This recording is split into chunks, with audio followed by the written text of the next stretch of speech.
Welcome back to this channel. তো আশা করি সবাই তোমরা খুব ভালো আছো।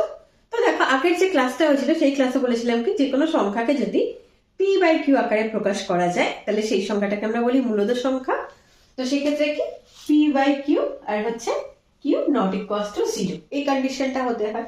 কিন্তু বলতো সব সংখ্যাকে কি পি বাই কিউ আকারে প্রকাশ করা যাবে? এটা কি পসিবল? এখানটায় কিন্তু যত সংখ্যা রয়েছে বাস্তব সংখ্যা সবাইকে কিন্তু পি বাই কিউ আকারে প্রকাশ করা পসিবল নয়। তো যে সংখ্যাগুলোকে আমরা পি বাই কিউ আকারে প্রকাশ করতে পারবো না তাদের কি কোনো নাম আছে? তো আজকের ভিডিওটা এই পি বাই কিউ আকারে যাদেরকে প্রকাশ করতে পারবো না তাদেরই ভিডিও আজকে। তাদেরকে নিয়েই আমরা এখানটায় আলোচনা করব। তো দেখো, পি বাই কিউ আকারে যে সংখ্যাগুলোকে প্রকাশ করা যায় না, মানে পি বাই কিউ কি, ওপরে পি কিউ হচ্ছে কি পূর্ণ সংখ্যা, আর কন্ডিশনটা কি ছিল, আর ছিল কি কিউ নট ইকুয়ালস টু 0। তাহলে যে সংখ্যাগুলোকে পি বাই কিউ আকারে প্রকাশ করা যায় না, যেখানে পি ও কিউ হচ্ছে পূর্ণ সংখ্যা এবং কিউ নট ইকুয়াল টু 0, তাদেরকে বলা হয় কি অমূলদ সংখ্যা। অমূলদ সংখ্যা। তো আজকের ক্লাসে আমরা অমূলদ সংখ্যা সম্বন্ধে A to Z জানবো, যে অমূলদ সংখ্যা কিভাবে তৈরি হলো, অমূলদ সংখ্যা কোথায় অবস্থান করে, অমূলদ সংখ্যা যোগ বিয়োগ গুণ ভাগ এভরিথিংস আজকে আমরা এই ভিডিওর মাধ্যমে জানবো। তো আসো ফার্স্ট থেকে শুরু করি কি অমূলদ সংখ্যা কি জিনিস। তাহলে দেখো, সংখ্যাটার নাম হচ্ছে কি অমূলদ, অর্থাৎ নাম দেখে বোঝা যাচ্ছে কি যে এরা হচ্ছে মূলদ নয়। মূলদ সংখ্যার আমরা যা যা ডেফিনেশন পড়েছিলাম সেগুলোর যদি অপোজিট করা যায় তাহলে কিন্তু অমূলদ সংখ্যা পাওয়া যায়। তো মূলদ সংখ্যাকে আমরা কি পি বাই কিউ আকারে লিখতে পারতাম, অমূলদ সংখ্যাকে পি বাই কিউ আকারে লেখা পসিবল নয়। মূলদ সংখ্যাকে কি দশমিকে রিপ্রেজেন্ট করা যেত। তো অমূলদ সংখ্যার ক্ষেত্রে দশমিক রিপ্রেজেন্টেশনটা কি হয় সেটা আমরা একবার দেখে নিই। তো দেখো, ফার্স্ট ডেফিনেশনে আমরা কি জানলাম, যে এই সংখ্যাগুলোকে পি বাই কিউ আকারে লেখা সম্ভব নয়, আকারে লেখা সম্ভব নয়। আমরা মূলদ সংখ্যার ডেফিনেশনে কি জেনেছিলাম, যে দশমিকের রিপ্রেজেন্টেশন কি হয়। আমরা সাধারণত দশমিক ক রকমের হয় দেখো, একটা হয় কি সসীম দশমিক, একটা কি হয় আবৃত দশমিক, আবৃত, আর একটা কি হয় বলেছিলাম, যে সসীম আবৃত বাদ দিয়ে আরেকটা যেটা হয় তার নাম হচ্ছে কি অসীম দশমিক। তো দেখো, আগের ক্লাসে আমরা কিন্তু আলোচনা করেছিলাম কি, যে এই ফার্স্ট দুটো কন্ডিশন হলে কিন্তু তারা হয়ে যায় কি মূলদ। তো সেখানটায় বলেছিলাম কি, যারা অসীম দশমিক তারা কি হয়, তারাও কিন্তু গিয়ে হয়ে যায় অমূলদ। তাহলে অমূলদ সংখ্যার কিন্তু আরেকটা আমরা নতুন ডেফিনিশন জানলাম কি, যে যারা অসীম দশমিক অর্থাৎ কি সসীম মানে নির্দিষ্ট সংখ্যা অবধিও নয়, অথবা আবৃত দশমিক অর্থাৎ নির্দিষ্ট একটা সংখ্যার পর থেকে রিপিটেশনও যদি না হয়, তাহলে সেই দশমিক সংখ্যাগুলোও কিন্তু অমূলদ দশমিক সংখ্যা। এবার কি ডেফিনেশন তো আমরা জানলাম, এবার কিছু এক্সাম্পল দেখি। তো এক্সাম্পল তো দেবো, কিন্তু এরকম কি কোনো সংখ্যা পসিবল লেখা যেটা পি বাই কিউ আকারে লেখা পসিবলই নয়? তো এখানটা দেখো, সব থেকে ভালো এক্সাম্পল কি, এটা কিন্তু বর্গমূল থেকে আমরা দিতে পারি। তো বর্গমূলের ক্ষেত্রে কি সাধারণত সংখ্যাগুলোকে আমরা যদি দুটো ভাগে ভাগ করে নিই, একটা হচ্ছে কি পারফেক্ট স্কোয়ার। পারফেক্ট স্কোয়ার বলতে কি যেসব সংখ্যাগুলোকে একদম কি কারো বর্গ আকারে লেখা যায়, আর একটা কি পারফেক্ট স্কোয়ার নয় যারা, ধরো √2। √2 কি পারফেক্ট স্কোয়ার? স্কোয়ার নয়, এটাকে কিন্তু কখনোই পি বাই কিউ আকারে লেখা পসিবল নয়। √3 এটাও কিন্তু পারফেক্ট স্কোয়ার নয়, মানে 3 কিন্তু পারফেক্ট স্কোয়ার নয়, এটাকেও কিন্তু পি বাই কিউ আকারে লেখা পসিবল না। কিন্তু যদি আমি বলি √4, √4 বলতে কি আমরা দেখতে পারি কি 2 × 2, তাহলে এখানটায় দুটোর জন্য একটা বাইরে চলে আসলো, এর ওপরে আর কোনো রুট থাকছে না, তাহলে কিন্তু আমরা 2 কে ইজিলি পি বাই কিউ আকারে লিখতে পারি। পি হচ্ছে 2 আর কি হচ্ছে 1। রুটের মধ্যে যদি পারফেক্ট স্কোয়ার থেকে থাকে তাহলে কিন্তু সেটা মূলদ সংখ্যা হয়ে যায়, অর্থাৎ সেটাকে পি বাই কিউ আকারে লেখা পসিবল। কিন্তু রুটের মধ্যে যদি পারফেক্ট স্কোয়ার না থাকে, 2 থাকে, 3 থাকে, অথবা ধরো 5 থাকে, অথবা ধরো 6 থাকে, তাহলে কিন্তু এগুলোকে লেখা পসিবল নয়। তাহলে এগুলো হচ্ছে কিন্তু অমূলদ সংখ্যার খুব ভালো এক্সাম্পল। আর আরেকটা এক্সাম্পল যদি বলা হয় √12। 12 কি জানি, 12কে কি লেখা যায় 2 × 2 × 3। দেখো, দুটো 2 এর জন্য একটা 2 বাইরে চলে আসলো, তাহলে এটাকে লেখা যায় 2√3। এটা কি সংখ্যা হবে বলতো, মূলদ না অমূলদ? এখানে দেখো, একটা মূলদ সংখ্যার সাথে একটা অমূলদ সংখ্যা রয়েই গেছে, অর্থাৎ সংখ্যার মধ্যে এটাকে যদিও বা আমি পি বাই কিউ আকারে লিখতে পারবো, এটাকে কিন্তু পি বাই কিউ আকারে লেখা পসিবল নয়। তাহলে এই টোটাল সংখ্যাটাকে পি বাই কিউ আকারে লেখা পসিবলই নয়। তাহলে এটাও কিন্তু এক্সাম্পল হচ্ছে কি অমূলদ সংখ্যার। অর্থাৎ রুটের মধ্যে যদি একমাত্র পারফেক্ট স্কোয়ার থাকে সেটাই মূলদ সংখ্যা, যদি পারফেক্ট স্কোয়ার না থাকে সেটা কিন্তু অমূলদ সংখ্যা হয়ে যাচ্ছে। তাহলে দেখো এই √2, √3, √5, √6 এগুলো কিন্তু খুব ভালো এক্সাম্পল। বর্গমূলের ক্ষেত্রে যেরকম আমরা অমূলদ সংখ্যা পাই, একই রকম ভাবে কিন্তু আমরা ঘনমূল থেকেও অমূলদ সংখ্যা পাবো। তো ধরো একই রকম ভাবে √3 যদি থাকে, তার মধ্যে যদি আমি 2 লিখি, এটাকে কিন্তু পি বাই কিউ আকারে লেখা পসিবল নয়। বা আমি যদি এখানে √3 এর ভেতরে 4 লিখি, 4 মানে কি 2 গুণন 2, কিন্তু √3 আছে তো তিনটের জন্য একটা বাইরে আসবে, তাহলে এগুলোও অমূলদ সংখ্যা। কিন্তু আমি যদি √8 লিখি, অর্থাৎ 3 এখানে 8, তাহলে দেখো √3 এর মধ্যে 8 আছে, মানে 2 গুণন 2 গুণন 2, তাহলে তিনটে 2 এর জন্য কিন্তু একটা বাইরে আসলো, অর্থাৎ থেকে 2/1 লেখা যায়। তার মানে কি এটা হয়ে গেল কি মূলদ সংখ্যা। তাহলে একই রকম ভাবে যদি ঘনমূল বলা হয়, তাহলে যেগুলো পারফেক্ট কিউব সেগুলো কিন্তু একমাত্র মূলদ সংখ্যা। আমরা পরিমিতির অঙ্ক করেছি, পরিমিতির অঙ্ক করতে গিয়ে কিন্তু একটা জিনিস আমরা খুব ইউজ করি, সেটা হচ্ছে পাই। তো বলতো এই পাই কি মূলদ সংখ্যা না অমূলদ সংখ্যা? সাধারণত আমরা পাই 22/7 লিখি। তো এই 22/7 পি বাই কিউ আকারে লেখা যাচ্ছে।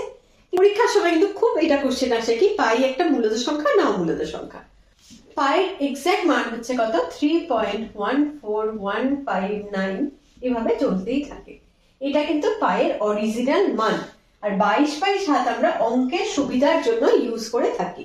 তো এইখানটায় পাই কিন্তু অবশ্যই একটি অমূলদ সংখ্যা।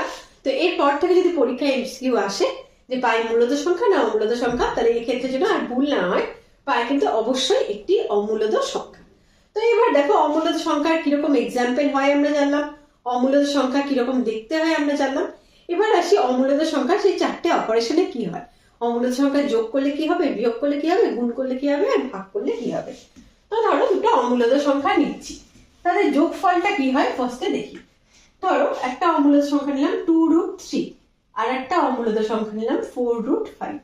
তো এদের প্রথমত তো যোগ করা পসিবলই না, যতক্ষণ না এই রুটের মধ্যে সেম নাম্বার থাকছে ততক্ষণ কিন্তু এদের যোগ করাই পসিবল না। তাহলে এটা কিন্তু অবশ্যই একটা অমূলদ সংখ্যায় হয়ে গেল।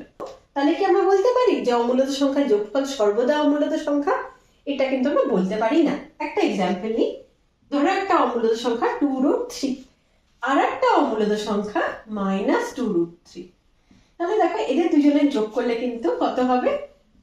2√3 আর -2√3, তাহলে কেটে গিয়ে হয়ে গেল কিন্তু 0। আর আমরা কি জানি 0 কি সংখ্যা, মূলদ না অমূলদ? আমরা কি জানি 0 কিন্তু মূলদ সংখ্যা। তাহলে দেখো এদের যোগফলটা হয়ে গেল কিন্তু মূলদ। তাহলে যেরকম আমরা মূলদ সংখ্যায় এক্স্যাক্টলি বলতে পারছিলাম যে দুটো মূলদ সংখ্যাকে যোগ করলে সবসময় মূলদ সংখ্যা হবে, এক্ষেত্রে কিন্তু আমরা সেটা বলতে পারছি না। অর্থাৎ দুটো অমূলদ সংখ্যাকে যোগ করলে কিন্তু সবসময় অমূলদ নাও হতে পারে, কিছু কিছু ক্ষেত্রে অমূলদ হয়, কিছু কিছু ক্ষেত্রে মূলদ হয়।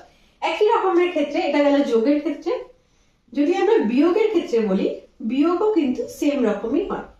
দুটো অমূলদ সংখ্যার বিয়োগফল অমূলদও হতে পারে আবার মূলদও হতে পারে। এক্সাম্পল সেম 2√3 আর 2√3 যদি সেম নাম্বারে বিয়োগ করা হয়, তাহলে কিন্তু এটা হয়ে যাবে কিন্তু 0।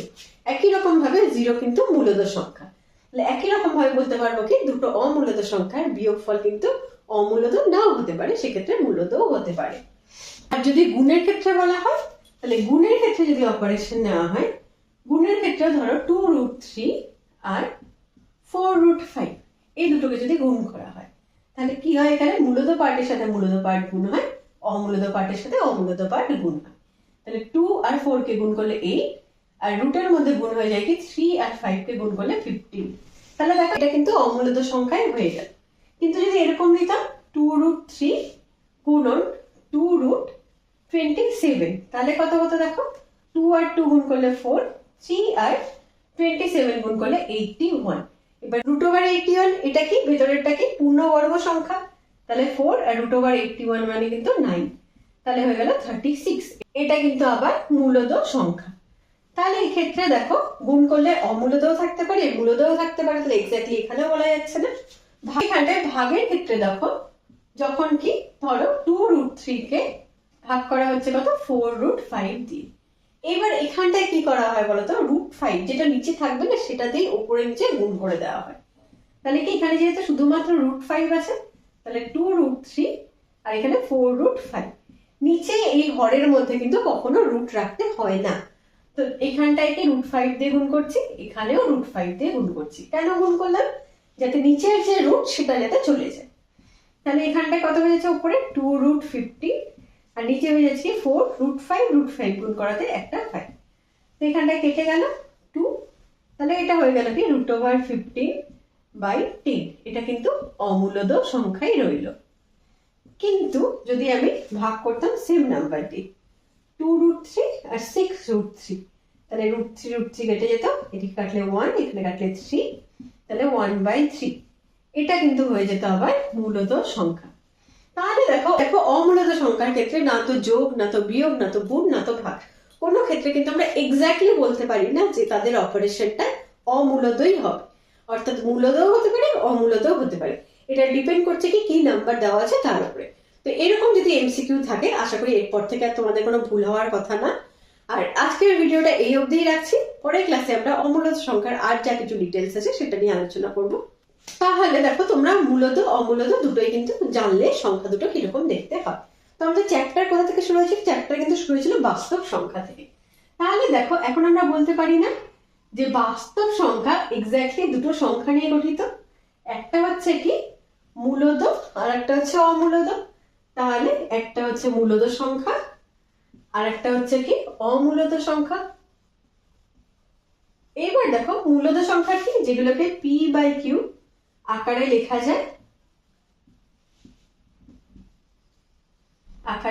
যায়, আর অমূলদ সংখ্যাকে কি p/q আকারে লেখা যায় না।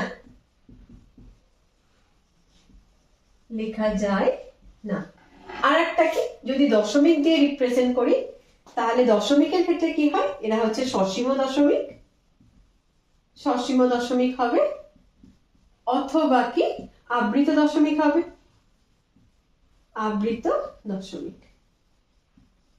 আর কি এই ক্ষেত্রে যদি বলা যায়, এই ক্ষেত্রে কি হয়ে যাবে, এরা হয়ে যাবে অসীম দশমিক। তাহলে দেখো এটা কিন্তু মূলদ আর অমূলদের মধ্যে কিন্তু কোনো রকম কনফিউশন হওয়ার কথা না। যদি এক্সাম্পল চাই, খুব ইজিলি কিন্তু তোমরা এক্সাম্পল দিতে পারবে। অমূলদ সংখ্যাকেও কিন্তু আমরা সংখ্যা রেখায় আঁকতে পারি, যেরকম কি আমরা মূলদ সংখ্যাকে সংখ্যা রেখার উপরে প্লটিং করতে পারি, অমূলদ সংখ্যাকেও কিন্তু আমরা সংখ্যা রেখার উপরে প্লটিং করতে পারি। মূলদ সংখ্যাকে আমাদের জাস্ট পেন্সিল আর স্কেল হলেই হয়ে যায়, কিন্তু অমূলদ সংখ্যার ক্ষেত্রে কিন্তু আমাদের রুল কম্পাসের দরকার হয়। তো নেক্সট ক্লাসে আমি রুল কম্পাস দিয়ে অমূলদ সংখ্যাকে কিভাবে সংখ্যা রেখায় উপস্থাপন করা হয় সেটা তোমাদের সাথে করে দেখাবো। তো আজকের ক্লাসটা এই অবধি।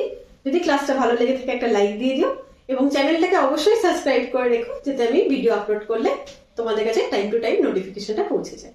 তো দেখা হচ্ছে নেক্সট ভিডিওতে। Thank you for watching.